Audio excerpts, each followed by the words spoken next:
Hello students, unique rankers में आप सभी स्टूडेंट्स का स्वागत है। तो जी मेन 2020 के एग्ज़ाम रिगार्डिंग मतलब पोस्टपोन रिगार्डिंग अभी तक कोई भी इंफॉर्मेशन सब वो नहीं आई है। लेकिन यहाँ पे मैं आप सभी के साथ कुछ बातें वो डिस्कशन करना चाहता हूँ। यहाँ पे 4000 से भी ज़्यादा स्टूडेंट्स हैं जिन्होंने पार्टिसिपेंट किया है डे लॉन्ग हंगर स्ट्राइक में। तो जो डिमांड कर रहे हैं एग्ज़ाम पोस्टपोन रिगार्डिंग की जी मीन्स या नीट का एग्ज़ाम या अदर जो भी एग्ज़ाम्स है उसको पोस्टपोन है वो किया जाए। और उसको पोस्टपोन कब तक किया जाए, या तो जब तक वैक्सीन तैयार वो ना की जाए या फिर जब तक मतलब इस चीज़ को कंट्रोल करने का कोई तरीका वो मिल जाए। तो उन्होंने ये डिमांड रख रहे हैं और काफ़ी ज़्यादा स्टूडेंट्स हैं वो डे लॉन्ग हंगर स्ट्राइक पे बैठे हैं। और यहाँ पे 4000 स्टूडेंट्स हैं वो डे लॉन्ग हंगर स्ट्राइक पे बैठे हैं। तो यहाँ पे काफ़ी ज़्यादा स्टूडेंट्स ने यहाँ पे कुछ बातें कही है।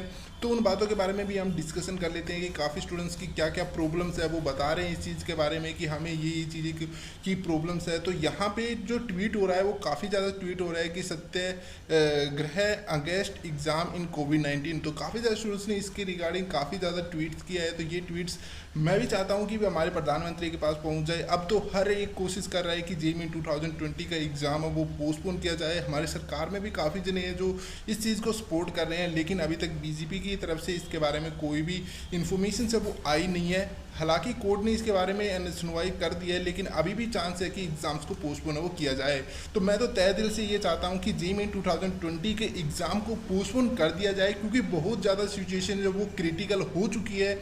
आप सभी को मैं फिर भी बता देता हूँ दोबारा से कि यहाँ पे 70,000 केस है वो दिल्ली के यहाँ पे आ रहे हैं। तो यहाँ पे किस तरीके से एग्जाम से वो देने जा सकते हैं। अब जो स्टूडेंट्स यहाँ पे क्वारंटाइन में, उसके बारे में भी इन्होंने यहाँ पे कोई भी नोटिस है वो नहीं दिया कि जो स्टूडेंट्स क्वारंटाइन में हैं वो किस तरीके से एग्जाम में देने जाएंगे, या फिर जो बिहार फ्लड के अंदर फंसे हुए हैं वो स्टूडेंट्स किस तरीके से एग्जाम देंगे, वो एग्जाम देंगे या फिर ना दें। अगर वो एग्जाम ना देंगे तो उनका क्या होगा। मतलब ऐसी कोई भी बात उन्होंने जो नोटिफिकेशन में कुछ भी नोटिस के अंदर कुछ भी मेंशन नहीं किया है। तो किस तरीके से इन चीज़ों का सोल्यूशन है वो एनटीए वालों ने या फिर इन चीज़ों ने इस चीज़ का सोल्यूशन है वो निकाला है। अब यहाँ पे देखिए एक स्टूडेंट्स ने कहा है कि सर, यहाँ पे मनोज नाम का एक स्टूडेंट्स है कि इन्होंने कहा है कि जो मेरा एग्ज़ाम है वो सुबह है, मॉर्निंग में 7 AM मेरे को वहाँ पे रिपोर्ट करना है। लेकिन जो मेरा एग्जामिनेशन सेंटर है वो 150 किलोमीटर अवे है, मतलब उसका एक 150 किलोमीटर दूर एग्जामिनेशन सेंटर है। वहाँ पे जाने के लिए ना तो कोई ट्रेन सर्विस है ना कोई बस सर्विस है।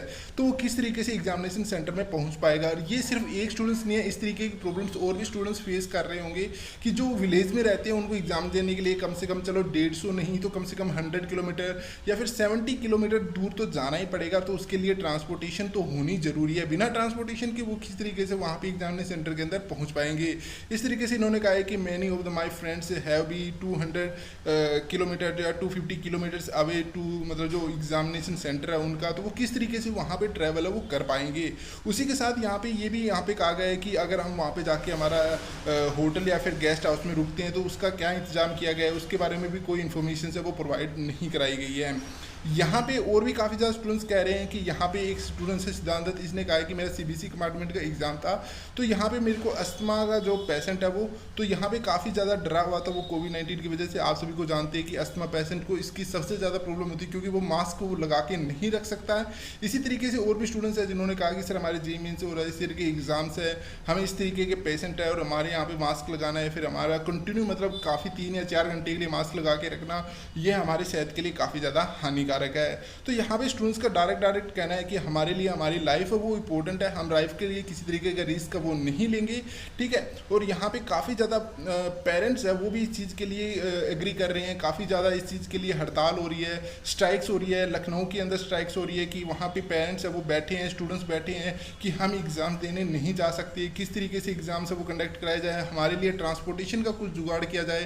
तो ये चीज़ें सबसे इंपॉर्टेंट है। अभी तक इसके बारे में कोई भी एंटी या फिर सरकार की तरफ से नोटिस नहीं आया है कि ट्रांसपोर्टेशन किस तरीके से की जाएगी। सबसे मेन मुद्दा तो यही रह जाता है कि ट्रांसपोर्टेशन किस तरीके से की जाएगी और जो बिहार के अंदर जो फ्लड है वहाँ वाले स्टूडेंट्स किस तरीके से एग्जाम्स देने जाएंगे। हालांकि ये कह रहे हैं कि कोविड-19 को हम एसओपी से कंट्रोल कर लेंगे, लेकिन इन स्टूडेंट्स का क्या, मतलब जो ट्रांसपोर्टेशन और जो फ्लड के अंदर फंसे हुए हैं उन स्टूडेंट्स का क्या। तो यहाँ पे मैं पूरे मतलब कोशिश करेंगे, पूरी हम इस चीज़ के लिए कह रहे हैं कि एग्ज़ाम्स को पोस्टपोन किया जाए। ये बात हमारी प्रधानमंत्री तक पहुंचनी चाहिए, हर एक इसके बारे में पहुंचनी चाहिए और यहाँ पे एग्ज़ाम्स को पोस्टपोन होनी चाहिए। यहाँ पे स्टूडेंट्स की प्रॉब्लम्स है काफ़ी ज़्यादा बढ़ रही है। आप यहाँ पे देख सकते हो, मैं आपको यहाँ पे और भी स्टूडेंट्स की वो दिखा देता हूँ। यहाँ पे स्टूडेंट्स ने काफ़ी बातें कही हुई है, ठीक है। तो इन बातों से मैं भी बहुत ज़्यादा एग्री हूँ और ये सारी प्रॉब्लम्स है आई होप सभी स्टूडेंट्स को फेस करनी पड़ रही है। खासकर कोविड-19 फ्लड हो गया, ट्रांसपोर्टेशन हो गई, ठीक है। और जो स्टूडेंट्स पेशेंट है, मतलब किस तरीके से अस्थमा के पेशेंट है, बीपी के पेशेंट है, तो इस तरीके के स्टूडेंट्स को किस तरीके से वो एग्ज़ाम देने वो पहुंच सकते हैं और वहाँ पे किस तरीके से एग्ज़ाम से वो कंडक्ट करेंगे। अगर वो एग्ज़ाम सेंटर में पहुंच भी जाते हैं, एग्जामिनेशन में बैठ भी जाते हैं, तो किस तरीके से उनका पूरा कॉन्सेंट्रेशन है वो एग्ज़ाम की तरफ रहेगा। तो ये भी एक बहुत बड़ी बात है। तो बस गुंजारिश है सरकार से कि एग्ज़ाम्स को या तो पोस्टपोन किया जाए जब तक वैक्सीन है वो तैयार ना हो जाए, या फिर नेक्स्ट ईयर तक, अभी तक फिलहाल पोस्टपोन कर दिया जाए। शायद इसके बारे में रिगार्डिंग कुछ सिचुएशंस है वो क्रिटिकल है वो अभी सुधर जाए, मतलब अब जो सिचुएशंस है उससे काफ़ी बेटर सिचुएशंस है वो आने वाले टाइम में शायद हो जाए, ठीक है। लेकिन फिलहाल एग्ज़ाम्स कराने का कोई भी मतलब नहीं है सबसे ज़्यादा। तो आई होप ये सभी तक पहुंच जाए। ये सभी स्टूडेंट्स, आप सभी से रिक्वेस्ट है कि सभी स्टूडेंट्स तक पहुंचा दीजिए इन्फॉर्मेशन, सभी स्टूडेंट्स इसके बारे में इन्फॉर्म कर दीजिए। जितना ज़्यादा इस चीज़ के बारे में हम फैलाएंगे तो उतने ज़्यादा ये सरकार के पास इन्फॉर्मेशन से वो पहुंचेगी। तो अभी तक काफ़ी ज़्यादा हमारे यूट्यूबर्स हो गए, काफ़ी ज़्यादा सरकार हो गए, काफ़ी ज़्यादा बड़े बड़े जो टीवी मतलब एक्टर्स है वो भी इस चीज़ के बारे में कहने लगे कि जे मीन्स और नीट के एग्जाम्स को पोस्टपोन है वो किया जाए। तो हम और भी कोशिश करते हैं और भी इन चीज़ों को फैलाते हैं ताकि सरकार तक इसके बारे में पहुँचे और उनको इस चीज़ के बारे में कुछ अहमियत समझ में आए और एग्जाम्स को पोस्टपोन वो किया जाए। तो टेक केयर, फिर मिलते हैं नेक्स्ट वीडियो के अंदर इसी तरह के अपडेट के साथ। Thank you.